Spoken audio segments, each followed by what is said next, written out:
Today on Isolation Nation, show number 32, more than 70 guests. So we figured it was time to catch up with folks and find out how they're doing. People like this. I'm doing actually pretty good. Wait a sec.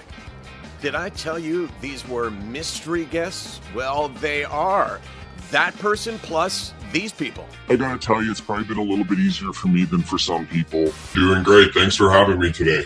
That's right, folks. It's the debut of the soon-to-be wildly popular Who's in the Isolation Nation Green Room, plus psychiatrist Brian Nyberg. You know how tough it is to get in to see a psychiatrist? You want to come in, you're going to have to go to the end of the line, wait like everybody else. Nope, not our guests. They get to cut the line for a one-on-one. I can take the next person right here. It's $7.50. Hi, I will take one ticket for the matinee, please.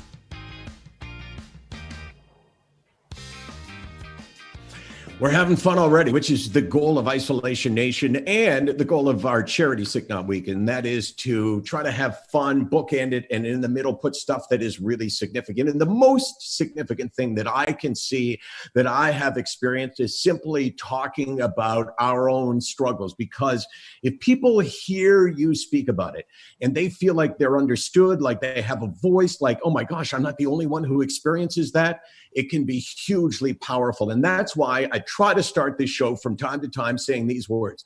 My name is Michael Landsberg. I suffer from an illness called depression and anxiety. It has taken me down. I understand why people take their own lives. It is and has taken probably 5 years of my life that I will never get back, because a day spent depressed is a day that's not much better than being dead. I can say all of that without being ashamed or embarrassed and without feeling weak. The most important words I think that any of us can say, because somebody else takes the strength that you show. Brian Nyberg, you are, well, I don't have to tell you, you probably know who you are. You're a psychiatrist in Salt Lake City. You are in at a clinic where you see patients called the Serenity Mental Health Center. And what a pleasure to meet you, man. Oh, Michael, the pleasure's all mine, and congratulations on your journey. Work for Serenity Mental Health Centers, where we do cutting-edge treatment for major depression, and we help people with medication and non-medication treatments, like TMS.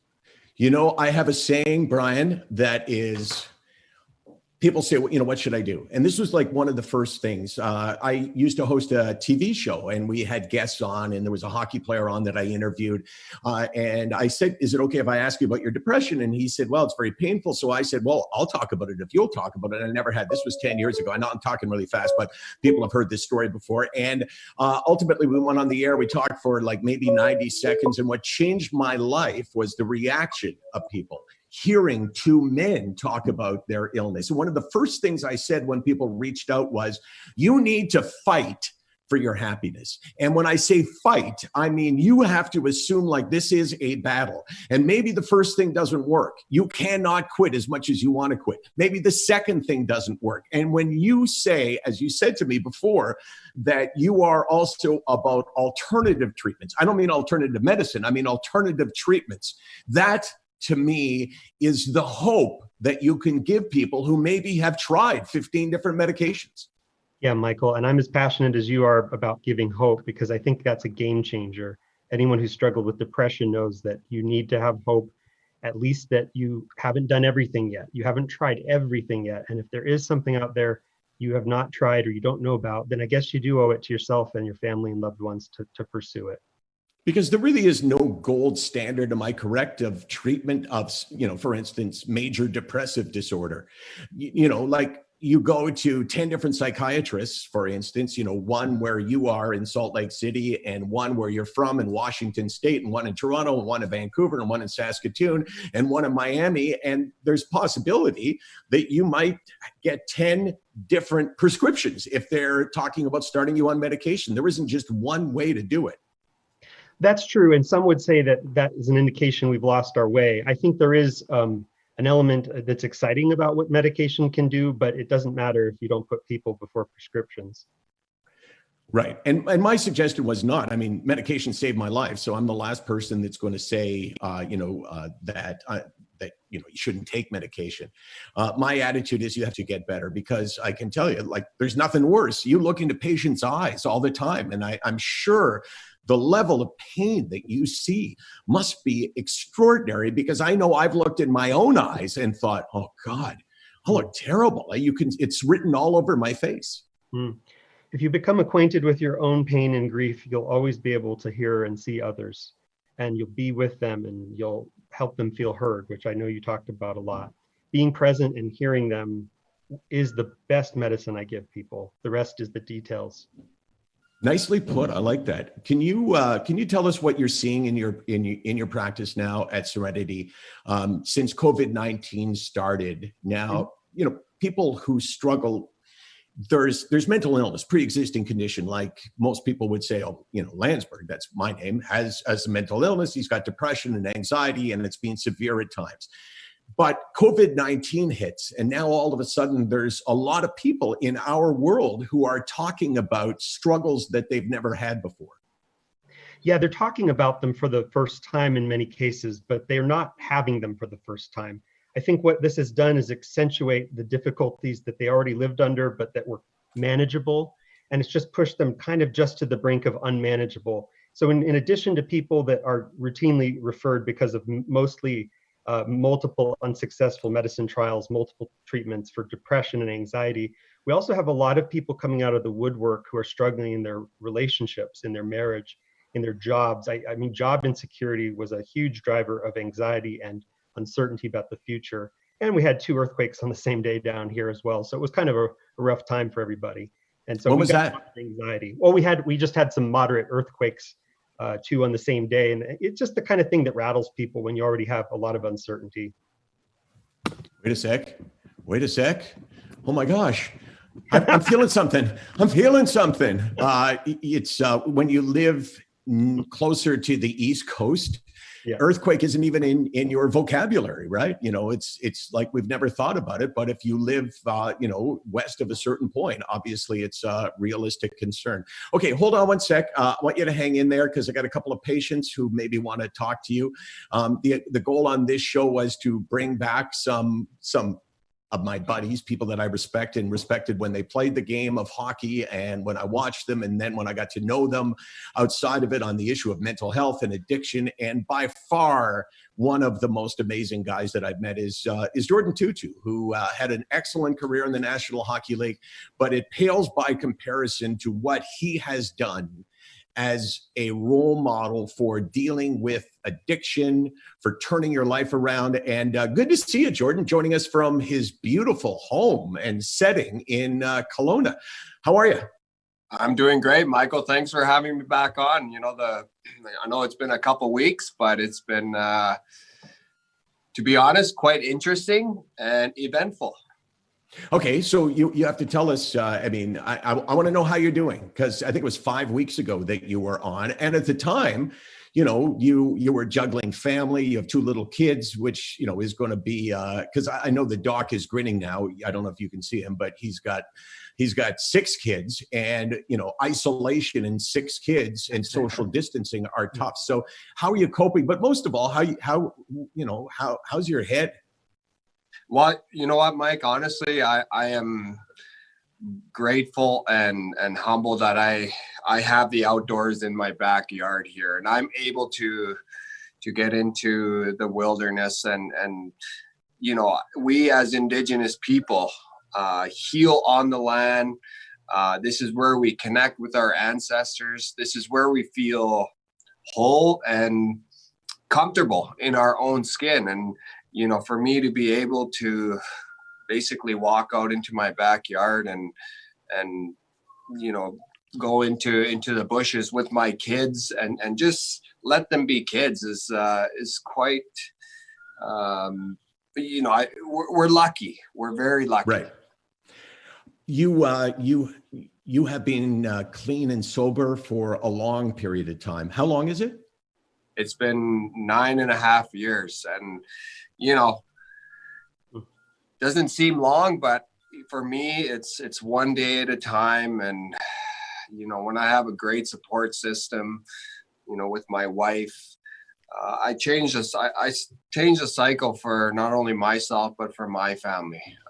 Ending one cycle and starting a new cycle for my family and to help us heal and to better understand that, our mental health could be altered by, substance abuse. And that's what it did to me. And, today I get to say I'm sober, I'm comfortable and content in my own skin, and I'm able to watch my kids grow every day.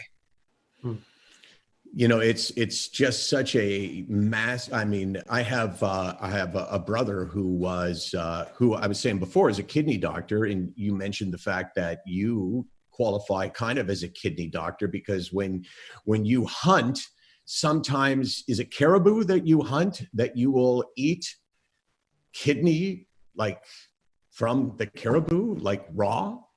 Yeah, I mean, us Inuit, we're eaters of raw meat, right? We don't have trees up in Nunavut to make a fire after we catch, wild game. We cut it up and eat it right there. That's how we do it, right?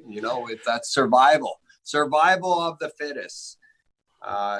Living in the high Arctic, harsh conditions, -60, you're out hunting and, you got to do what you got to do in order to survive. And we all talk about, having the mental toughness to live, right? And, I battled with a lot of,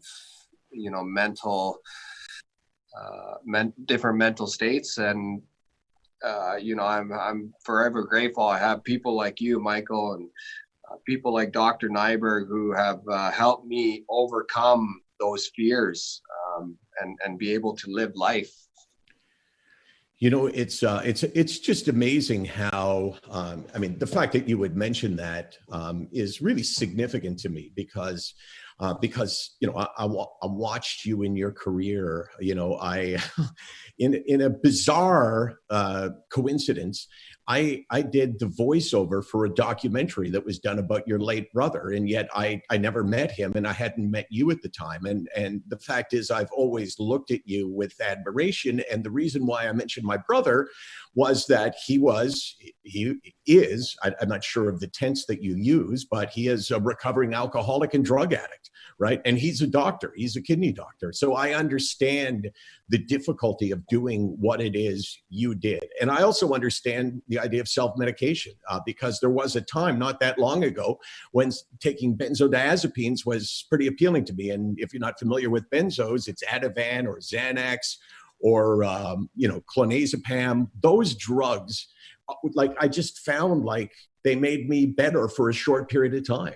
And the problem is, and I understood addiction at that point so well, because when you're hurting, and you tell me if you agree with this, you will do what it takes in the short term. You're not thinking about the long term. It's like, make me better now and I'll deal with tomorrow. Yeah. Like for me, it was all about living in the moment and what is going to fix me right now. And for me, that was alcohol. I wasn't a individual who, was popping pills or looking for alternative solutions. My drug was alcohol.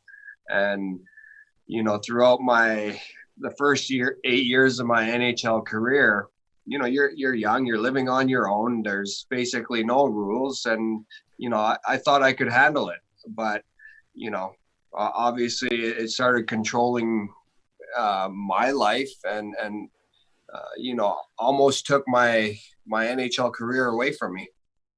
Right. And that would have been tragic from a lot of aspects. Okay. Well, so you're doing well, just to summarize, you don't have to even expand on it. You're doing well, correct? Mentally, physically, I feel fantastic. My kids, actually, my youngest one, we had a bit of an episode last week. She broke her forearm, my 2-year-old. So I was rolling up my boxing wraps here because this is what I use. We didn't want to take her to the hospital, so I wrapped her arm up in a cast with my boxing wrap. So, but she's good. She's still running around. Other than that, enjoying the birds chirping in the background and watching the apples grow. Well, let's, like I said, we live in Canada. I love universal health care. It's appalling to me. And this is not a political discussion, just my personal view. And it's my show, so I get to say it. And I don't have to give equal opportunity to anybody else. Kidding.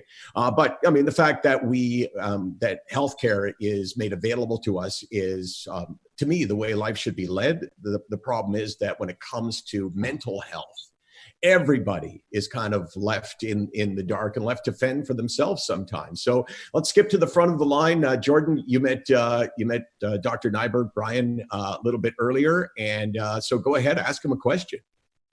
Yeah. So doctor, I want to, for my mental state, having I know you have 6 kids and I couldn't imagine, but having 2 young ones, 4 and 2 years old, what do you recommend for, obviously working on my patient levels, right? Like that's a big issue for me is being more patient, being stuck at home with the kids and, kind of biting my tongue every 30 minutes because of activities. But what do you recommend for helping me with my patient levels?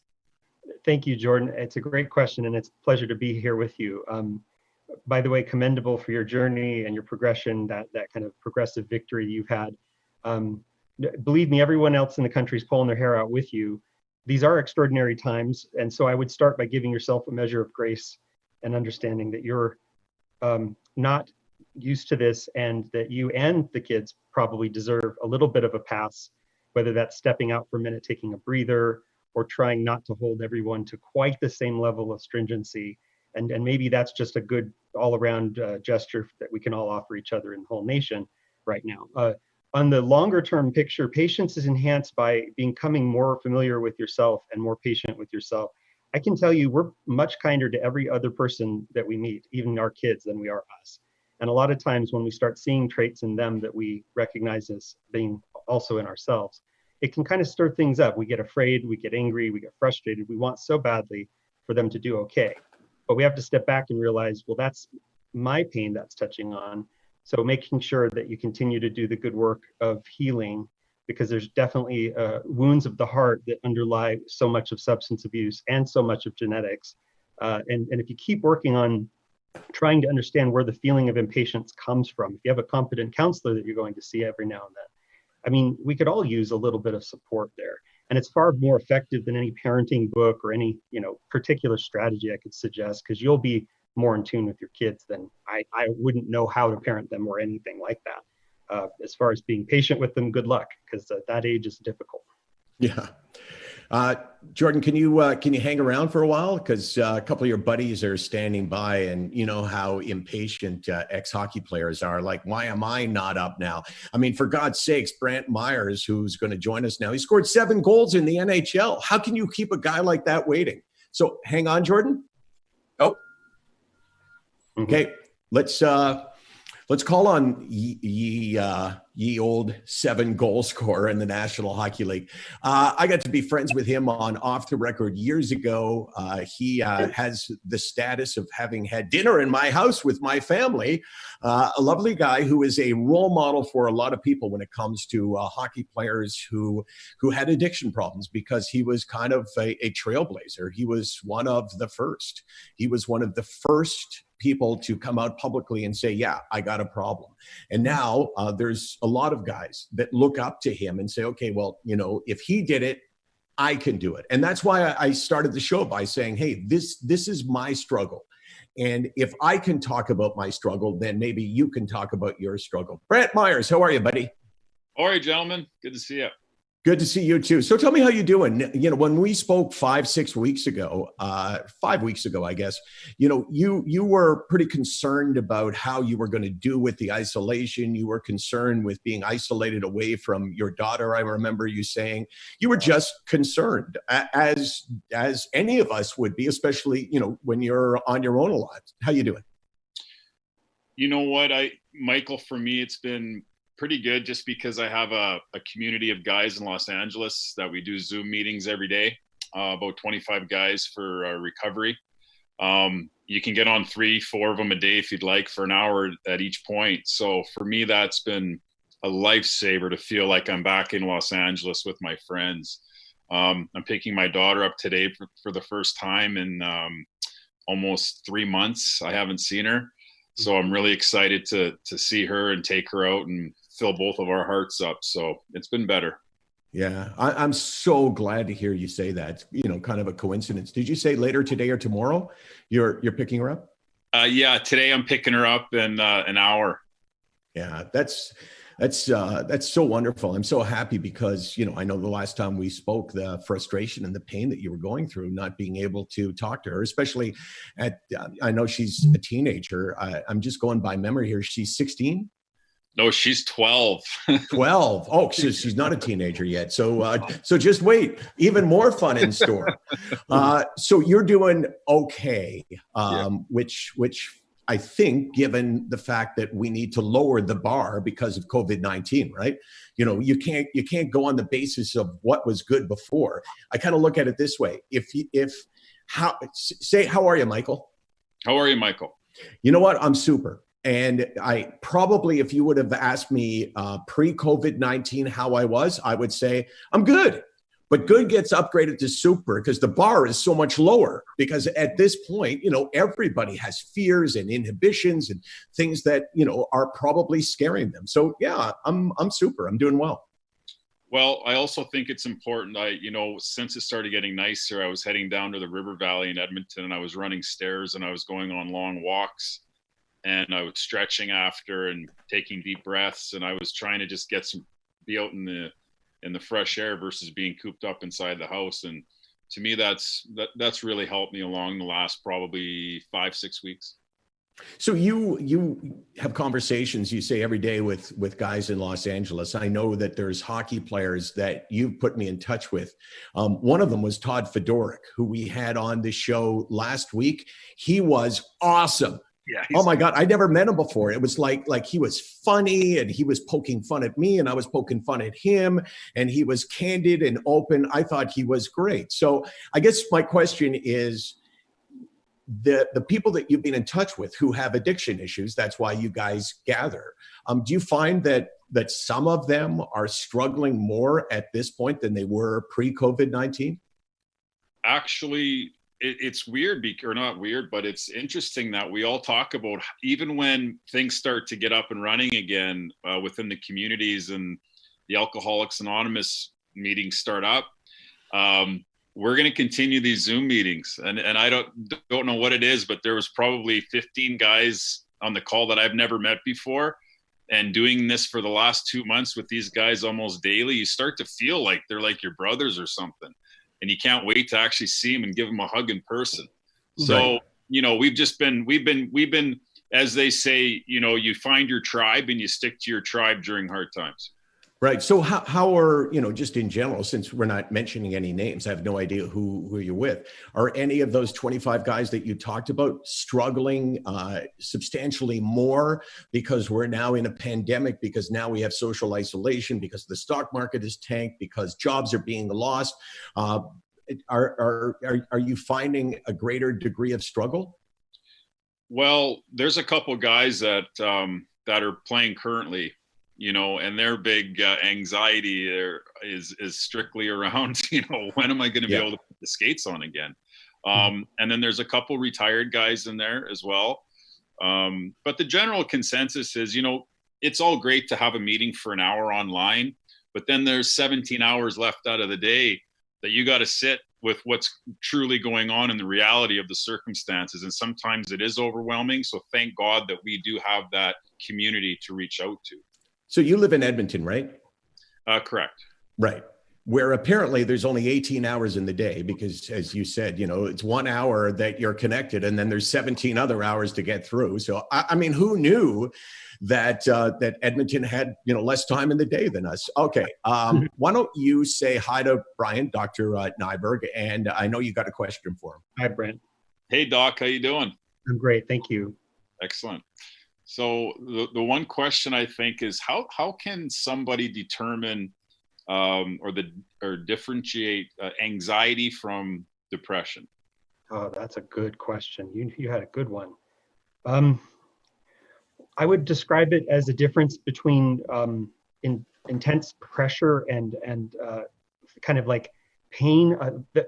Anxiety is a lot more like a pain signal, whereas depression's like it's painful, but it's also not as compelling to action as it is kind of compelling to nothing. You know, there's no action, there's no purpose. It's very slowed down, and anxiety tends to feel sped up. And when they mix, which they often do, and they often feed each other, that's the most dangerous time, because if a person's depressed enough to want to take their life and there's enough pressing pain of anxiety on them, that's a time when they might make a move or an action. Whereas a lot of the time when you're sitting around depressed, a lot of the reason you don't do anything to end it is because you're just too depressed to do anything.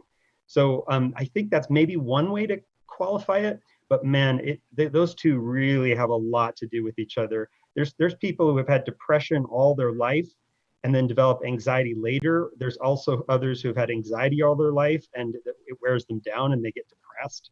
Mm-hmm. And then some people have had a variant of both always. And that's me. Yeah. What you just said. When I was a kid, when I was 6 years old, I developed a fear of throwing up or being around anyone. It's called emetophobia. You probably knew that. And it's way more common than anyone could imagine.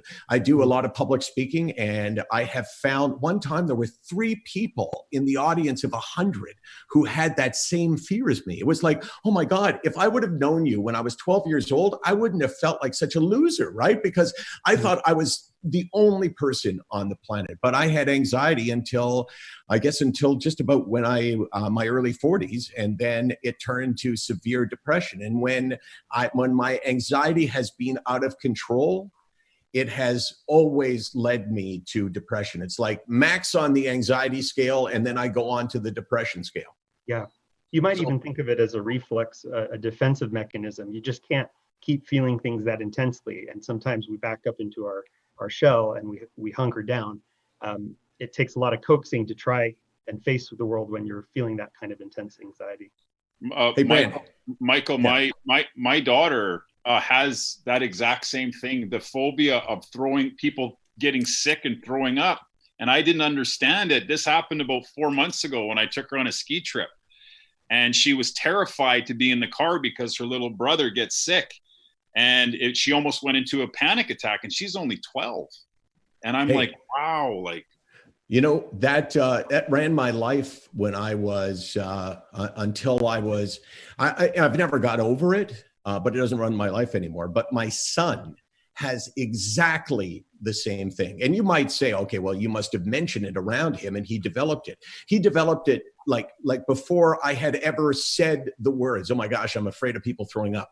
It was like some kind of genetic predisposition to this absurdly specific fear. Wow.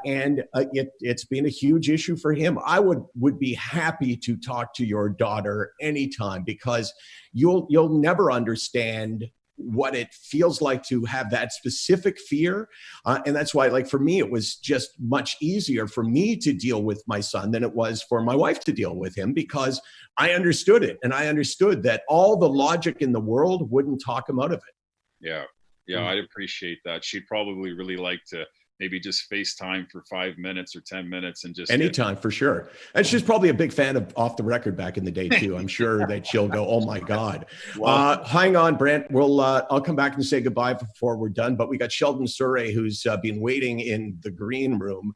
He is our third mystery guest of the day. I should have given him clues and said, can you guess who he is? I mean, this guy, actually, you could give some great clues when it came to Sheldon Souray. You know, the fact that he scored 20 goals in the NHL as a defenseman multiple times. I mean, that's a huge thing. And he joins us right now.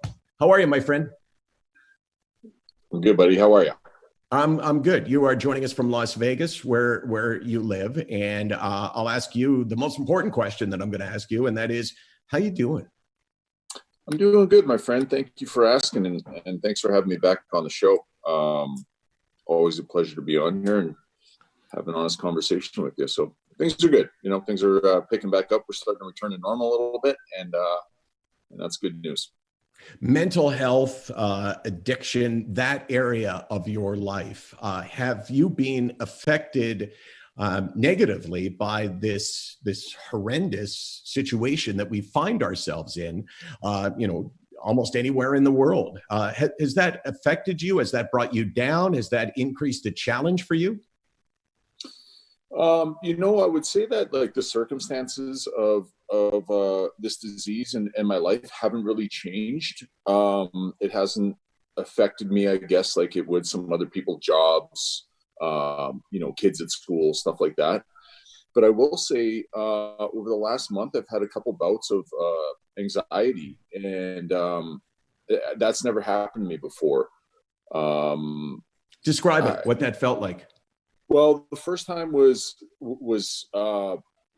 super crazy. I thought it was really sort of a one-off and very unique. And as I've talked to doctors, it's not at all. And that is, I was getting a massage, and I had my face in the cradle, and I started feeling claustrophobic. And like I said, I'm about the least high stress guy that you'll ever find, especially in retirement. And it took a 6 or 7 hours of like pacing, of riding my bike, of going for walks to come down. I thought I was having a heart attack. And luckily through experiences of being in recovery and not necessarily having anxiety, but having friends or people who have had that, I just reached out and said, hey man, this is how I'm feeling. Again, luckily, I know we've talked about it. I do that without feeling judged, without feeling like weak, or I don't know, whatever, throw that macho crap out the window. I called buddies who I knew were just like, dude, it's normal, or I've had that. And, it's crazy to think how many people have had it and don't talk about it. I'll give you an example. I talked to my mom about it. She said, how you doing? I said, hey, this is going on. She goes, oh yeah, I deal with it all the time. I've never heard my mom ever talk about, being anxious or anxiety, but it gave her a window to talk about it. And, it also makes me feel like I wish I could have been there a little bit more for it. But I guess the point is, people deal with this, and I have a lot of empathy for people who deal with this regularly. Right. I mean, what you described also is like, I'm sure the doc is going to say, yeah, amen to that. But people who have their first panic attack often, think I'm having a heart attack, because, it's mind blowing that this thing in your head can create symptoms throughout the rest of your body that like you can feel it. Like when I have anxiety, I have a pain. I don't know if you can see in my chest, right here, specific place, right there. Yep. And it's bizarre, right? Because there's nothing physiologically wrong with me right here, yet I get this deep pain there. Yeah, you said it exactly. And luckily for me, I remember, and Brantt is one of my best friends and someone I really look up to. I know that he's dealt with some anxiety in the past. And being sober and in recovery, he was the first call I made. And I said, dude, this is kind of happening. And he said, this has happened to me, and these are the symptoms. I thought I was having a heart attack. And for a guy who doesn't have anxiety, right, who's not showing symptoms, or I don't have, COVID-19 isn't changing my life necessarily. I honestly, I felt like my chest got tight, my vision got blurry. I just got super claustrophobic, and then I called Brantt. I'm like, dude, I'm kind of freaking out a little bit here. And, he walked me off the ledge and said, this happened to me, and this is kind of what to do. And sometimes it's easier to say than do. Tell a guy to take a few deep breaths and see you're safe. I mean, I'm sure if you're getting anxiety, I don't have to tell you. It feels like you're having a heart attack. So it's kind of hard to say, I got this.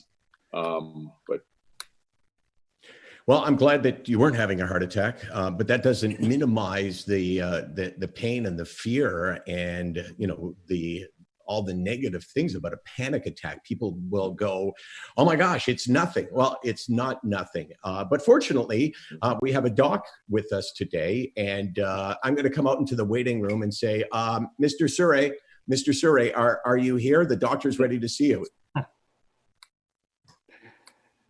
The doctor is in. Go ahead. Hello, Sheldon. Dr. Nyberg, it's great to meet you. Yeah, great meeting you. How are you? And you've had a bit of a roller coaster lately. What would you want to ask me if you had a kind of a just shoot from the hip moment here? Well, I guess what I would ask you is, being someone who's in recovery and with the experience, I would identify as an addict. What are some of the things I can do when I get to these places of high and overwhelming anxiety, not to medicate, but to try to control maybe some of that out of control feeling? Yeah, I'll give you 3, okay? The first one, count backwards from 100 by sevens. As it turns out, the math part of your brain can't be supplied with blood and still have a panic attack. I swear this works. Count backward from 100 to 93 to 86 and keep going and don't stop. Go as far as you can. For those of you with OCD, you're not going to end on a round number, so that'll bother you a lot. But the fact is, by the time you get down to almost 0, you're like feeling better. That's one strategy. Now, another is to practice a deep breathe through your belly, the diaphragmatic breathing, taking a deep breath in and exhaling about for twice as long as you inhale, the nice, slow, steady breath. You're trying not to breathe with your chest. You're trying not to, but you're trying to do that like your chest's not moving. You can't see that, but your chest's not moving, and then your belly's expanding.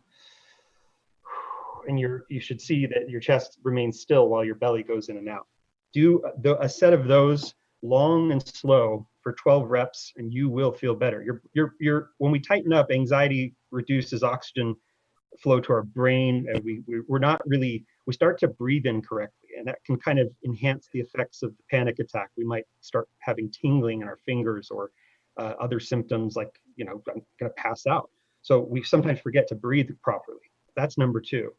The third one is an exercise called grounding. Now, grounding is where you try to study your surroundings and get yourself to focus on them instead of what is happening in your own body. For example, you can look around the room and find 5 things that you see and go ahead and look at them and name them and what are they, and then use your other senses. What are 4 things you can hear? And then listen and try to really tune into that. If you can pick up something you smell, if you can pick up 3 things you can feel, textures have a good way also of grounding us. And what that's going to do is it's just going to kind of keep you, kind of pull you back into your center. Like, you're okay right now. I'm in a safe environment. This room is here. This is solid, it's not going anywhere. And those 3 strategies, they'll work just as well as any medicine. So I hope that helps. Amazing. Yeah, thank you very much. I just wrote those down as you were saying them. So very helpful. Thank you. Benefit from that too. It's free. Yeah, thank you. And it looks like we're waiting for Michael. So you have me for a second. So just while I have you, I might as well ask you. So this is pretty common, as I'm finding out with just with my own friends or family, as I've shared this experience over the last 3 weeks. It seems like this is quite common.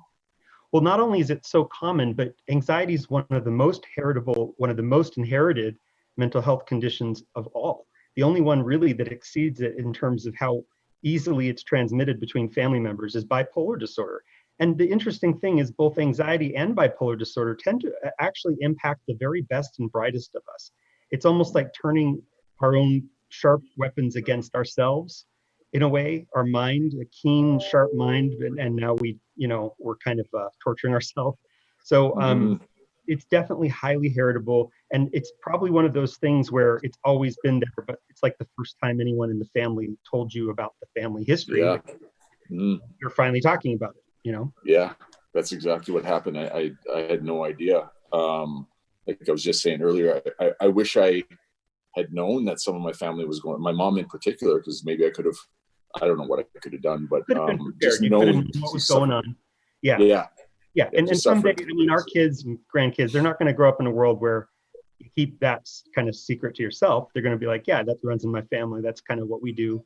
It's part of the Landsberg tradition or tribe, Yeah. Nice. Yeah. I love that. Yeah, that's awesome. Sheldon, thanks, man. I mean, you just, you scored with that. We all did, right? Because I'm listening and I'm thinking, okay, that is actually usable information that I can now apply, especially the, counting backwards. I mean, these are all, they make sense, right? Like it makes sense, find a way to distract yourself. I wouldn't have known about blood flow to different parts of your brain, but it doesn't matter why. It just it just makes a difference. And the deep breathing thing is, I went to broadcast school, right? And they teach you how to breathe from your diaphragm, because if you suck air into the bottom of your lungs, then you have more air to talk longer without needing to take a breath. And that didn't stop me from having panic attacks. I guess I forgot it all at that time. Sheldon, thanks, man. Thank you, Sheldon. Hey, always a pleasure. Thank you, Michael. And thank you, Doc. That's very helpful. Thank you. Yeah, I'll talk to you soon, okay? You got it, buddy. Thanks. That's Sheldon Souray. I think Brantt was hanging on. I think, was Jordin hanging on as well? You can put one of them back on the air just so I can say goodbye and thank you to them. Brian, I have to tell you that, okay, I'm going to take a guess first of all. My guess is that you are a spiritual, and I don't mean religious, but a spiritual psychiatrist where there's many dimensions in your mind to treatment for mental illness.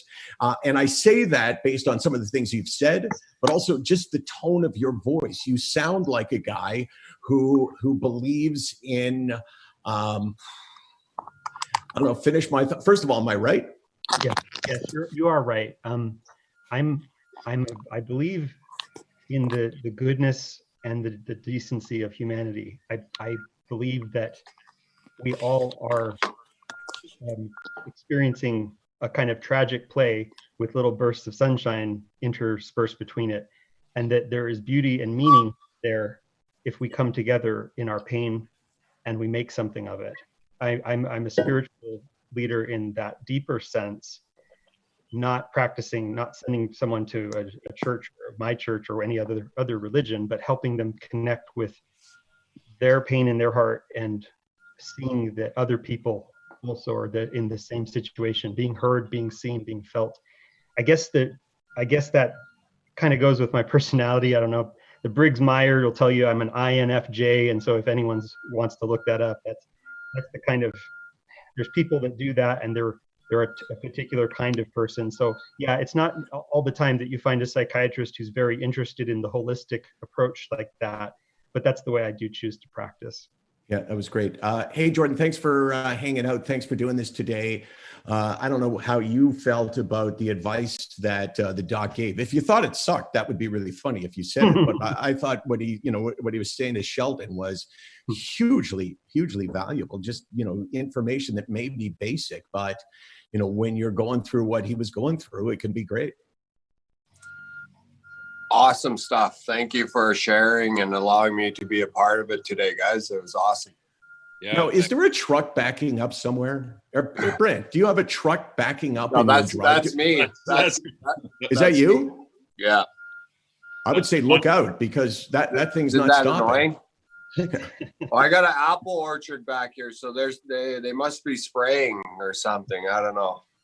Hey, Brantt, thanks, man. Great to see you. Glad that you're doing well. Hopefully this was beneficial for you. Thanks for hanging out. I don't know why I wanted you to hang out, but I guess just because like I do the other two guys on the show, or three guys on the show, I just really value you. So thanks for doing that, man. And please, I hope seeing your daughter again, connecting is great later today. And just know that Casey just wrote me a note that said, many people in the comments have the barf phobia. So it's surprisingly common, which I find to be bizarre. Thanks, man. Thanks to Sheldon. Thanks to Jordin and Brian. Thank you so much. You were great. I love the fact that you answered people's questions in a real way. So let's do this again. I'll get a new cast of characters, a new cast of mental health struggles, and we'll fire them at you. See how you do. Absolutely. And I would be remiss if I didn't say, think about non-medication treatments, transmagnetic stimulation, and then new cutting edge treatments. We do IV ketamine as well. These are two things most people have never heard of or done. So keep us in mind.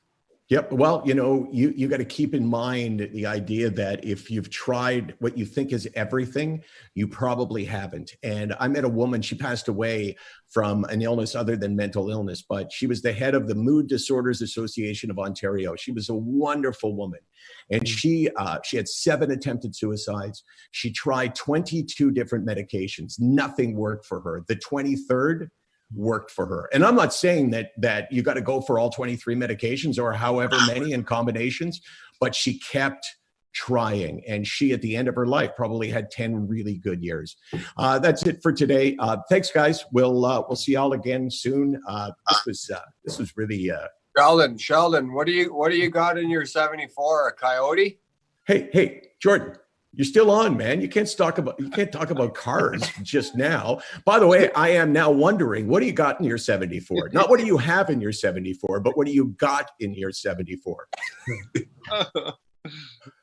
Are we done or are we still on? Yeah, we're done. As soon as I say goodbye, we're done. Okay, let's go. Let's say we'll see you tomorrow on Isolation Nation. Jamie Souray is going to join us. I would imagine she lives in your city, Brantt, with Craig. She's going to join us to do what we did today, which is to talk about mental health in a candid, open way and find out how she's doing during COVID-19. And as we say goodbye, we say goodbye. All right, now you guys can talk about your car. Oh my God, I love the 74. What, Sheldon, you got a Coyote 5.0?